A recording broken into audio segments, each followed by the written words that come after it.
All right, everybody, we are back. Welcome back. 8 o'clock, Tuesday morning, first Tuesday of the week. It's the first Tuesday of the week, people. Do you understand that? First Tuesday of the week. Go get it today. 8 o'clock, ready to roll, having a good time. We've got books. We've got some senior shout-outs. I'm really excited about it today. We got 3 books. Splish, Splash, Splat. We have Click, Clack, Peep. And one that was suggested to us, one from that I remember from long ago, The Very Hungry Caterpillar. We're always going to try to work in some classics into this process, so hopefully we'll get going. We also have our senior shout-outs today. Senior shout-outs today go to Allie O'Neill and Isaiah Kotz. And Allie will be attending UW Eau Claire, and Isaiah is headed to St. Cloud State. So we are very happy for both of you. Enjoy your lunches today, and looking forward to hearing the stories, once you move on and coming back and talking to us about the great things that are happening. So we're really excited. Congratulations. Both great kids. Such great kids. Always reaching out. Always wanting to say hi, smiles. Just really, really fantastic kids. So congratulations to you, Allie. Congratulations to you, Isaiah. And we really wish you were here, too, to celebrate here. But congratulations to you. You're going to do incredible things in the world, and we're very proud of you. We're very proud of you. So anyway, some would say that you're going to do magic once you get out into the world. Not like real magic like my magic, but real magic like magic for the world, which is probably better. No, it's probably not. I mean, I'm magic, and that's just kind of the way it works. And I keep thinking about how to prove to all of you that I am, and I can't seem to get like the one thing rolling that's going to make you all believe. I mean, I could do literally anything. Like, I could just produce stuff. I make stuff float, but I could do things without the hand. I could do like 1, 2, and bam! What? Just pulling 4 aces out of the air? That stuff just doesn't happen if you're not magic, people. And I'm sorry.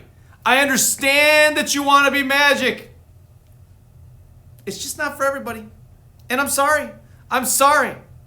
And I understand everybody's like, well, Wesley's magic. You know what? Wesley probably is magic. Wesley needs to come back on the show.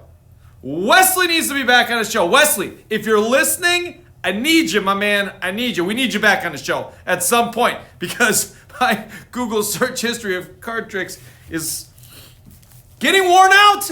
Wesley, help me. Help me, Wesley. All right. Okay, so we're going to get into our books today. And let's see, what order do we want? So I have not read Click, Clack, Peep. I have not read Click, Clack, Peep, but I love those stories. And, I have not read Splish, Splash, Splat. I have read The Very Hungry Caterpillar and love it. So I'm back. Here we go. We're going to start with The Very Hungry Caterpillar. I've got aces all over the place right now.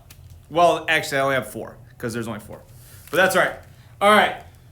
Very Hungry Caterpillar, Eric Carle. Fantastic book. Let's start out with a classic today, shall we?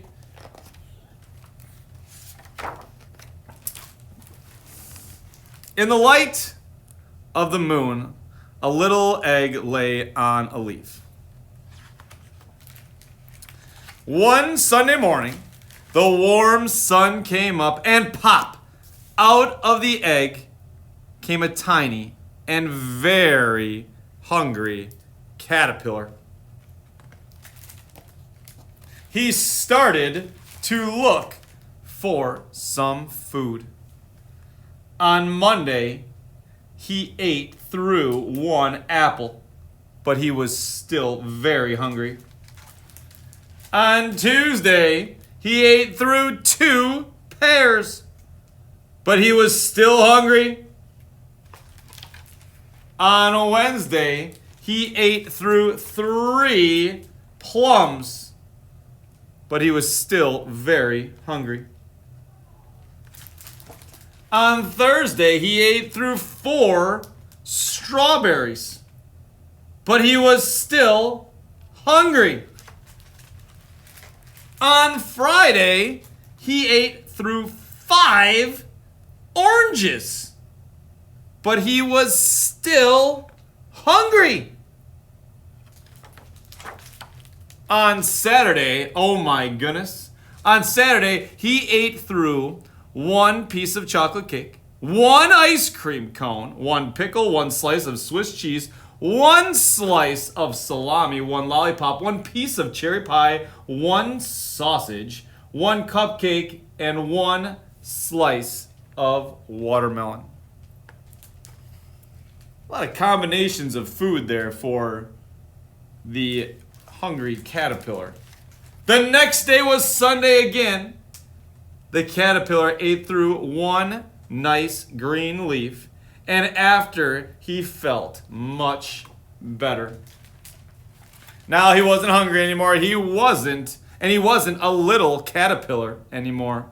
He was a big, fat caterpillar. He built a small house called a cocoon around himself. He stayed inside for more than 2 weeks. Then he nibbled a hole in the cocoon, pushed his way out, and he was a beautiful butterfly. I love this book. I love it. I love it. I love it. I love it. I love it. I love the illustrations. I love it. Such a fantastic book. Eric Carle. Ugh, fantastic book. All right. Splish, splash, splat, or click, clack, peep. We're gonna go with splish, splash, splat. Rob Scotton here. Rob Scotton coming at it with splish, splash, splat. My goodness. These books make me smile, and I love the illustrations, so we're going to see how this goes. Okay, so this is probably about like a cat. Looks like a cat in some water. There's a mouse right there. That is not a real duck. People, that's not a real duck. I'm just going to tell you, it's not. It's one of those floaty things that I still have to wear when I go in the pool. Safety first. All right. Splish, splash, splat. Splish, splash, splat. Here we go, Rob Scotton. Splat purred happily in his sleep as candy fish of all shapes and sizes swam through his dreams. He reached out to catch one. When his mom threw open the curtains, time to get up, she called. The candy fish melted away. Come back, little fishes, Splat sighed. Oh, I almost forgot, said Splat's mom. Spike's coming over for a play date after cat school. Spike, Spike, Spike, spluttered Splat. Spike will eat all of the candy fish and play with all my toys until they break. There will be plenty of candy fish, and we'll put away your favorite toys, said his mom. Although, wouldn't it be nice if you shared? Sure, with anyone but Spike, said Splat. He's a show-off. He calls me names, and he doesn't like me. I'm sure he really likes you, said Splat's mom. Now get in the bath or you'll be late. But water is horrible, said Splat. It's scary and wet and makes me soggy. And don't forget to wash behind your ears, said his mom. Gulp.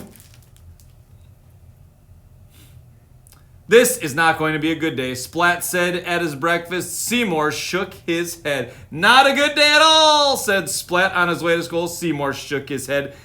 Can this day get any worse? Splat said. Seymour looked through Splat's legs and nodded. Seymour, Seymour, Seymour.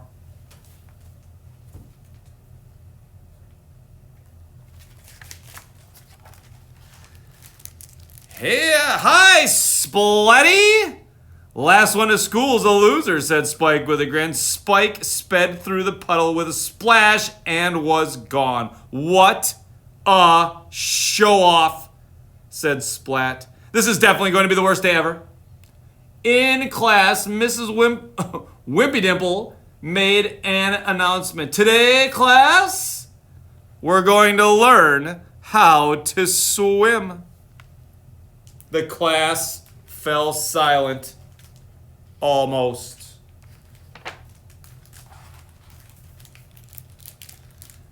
Hurrah! Cheered Plank. How weird, said Spike. Class, to the swimming pool, continued Mrs. Wimpy Nipple. The class lined up at the pool. Splat forgot to put on his swim trunks, teased Spike. Everybody laughed. No, I haven't. They're black and furry. How great is that? Right? Spike. It's time to get in the water, said Mrs. Wimpy Dimple. Yippee, cried Plank, and he jumped into the pool. That's really weird, said Splat. Me next, cried Spike. Spike rushed up to the pool to the edge, but then he stopped and stepped back. I forgot something, he said. Some of the class slowly stepped into the pool. Uh-oh, Spike. Uh-huh. Spike. I think he's a little nervous. Me next, cried Spike again. He rushed into the pool, to the pool's edge, but once again, he did not get in. I forgot something else, he said. More of the class got into the pool. Soon there were only 2 cats left by the side of the pool, Splat and Spike. Come on in, said Mrs. Wimpy Dimple. It's a lot of fun. Splat couldn't keep quiet any longer. Water is horrible, he blurted, hiding behind Spike. Yes, it's horrible, said Spike, hiding behind Splat. Water is scary and wet, they cried together. And it makes us soggy. Splat was confused. He thought that Spike wasn't afraid of anything, but Spike was just as scared as he was. Splat felt sorry for him. Splat looked at Seymour. Aha, he thought. Then Spike saw the strangest thing. A candy fish floated in front of his face. Spike tried to catch it. He missed. He tried again and again, but he couldn't catch it. Then he made one last effort and finally, yum.